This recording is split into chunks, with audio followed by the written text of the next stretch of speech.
আসসালামু আলাইকুম রহমতুল্লাহ। আশা করি সবাই অনেক অনেক ভালো আছেন। আপনারা নিশ্চয়ই রক্তের একটা পরীক্ষা পিএসএ টেস্টের নাম শুনেছেন। পিএসএ, প্রোস্টেট স্পেসিফিক অ্যান্টিজেন। প্রোস্টেটের যে কোনো সমস্যা হলেই টেস্ট করা হয়। দেখবেন প্রোস্টেট বড় হলেই টেস্ট করা হয়, প্রোস্টেটে কোনো ইনফেকশন হলেই টেস্ট করা হয়, প্রোস্টেটের অপারেশন করতে গেলেই টেস্ট করা হয়, প্রোস্টেটের ক্যান্সার হলেই টেস্ট করা হয়। সব কিছুতেই পিএসএ টেস্ট করবেই, এবং প্রোস্টেট অপারেশন করার 10 বছর পর্যন্ত এই টেস্ট করা হয় যে আবার প্রোস্টেট ক্যান্সার আবার ফিরে আসলো কিনা। সুতরাং এই পিএসএ টেস্টের একটা বিশেষ গুরুত্ব আছে সব ক্ষেত্রে। ইউরোলজিতে মানে সবচেয়ে কমনলি যে টেস্টটা করা হয় সেটা হলো পিএসএ টেস্ট। এখন প্রশ্ন হলো, আমি পিএসের কথা কেন বলতেছি? এইটার সাথে এই ঘন বীর্য ব্যবসায়ীদের সাথে একটা যোগসূত্র আছে।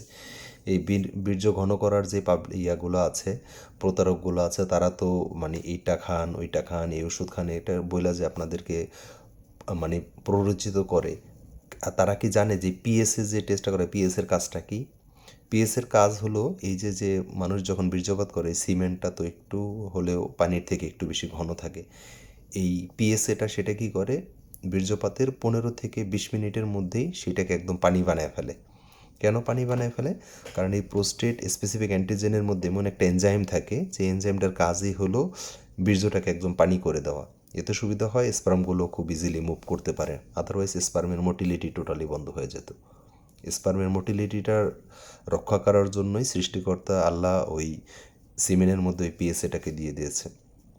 সুতরাং এই বীর্য ব্যবসায়ীরা এই পিএসএ সম্পর্কে হয়তো জানেও না যে এই পিএসএর যে সিমেন লিকুইফেকশন একটা মানে প্রযুক্তি তার মধ্যে দেওয়া আছে, যার ফলে মানে আল্লাহ প্রদত্তভাবেই এটা মানে লিকুইড হওয়া বা এটা একদম পানির মতো হওয়া, এটা হলো নর্মাল।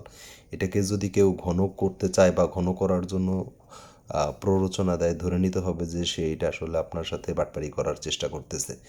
স্বাভাবিক অবস্থায় যেরকম থাকা উচিত সেইটা হলো লিকুইড, এবং সেটা একদম পানির মতো করে ফেলে এই পিএসএ। সুতরাং কেউ যদি বলে বীর্য ঘনটা নর্মাল এবং সেটা করা উচিত বা আপনি করেন, তাহলে ধরে নিতে হবে যে সেটা আপনার সাথে ধোঁকাবাজি করতেছে।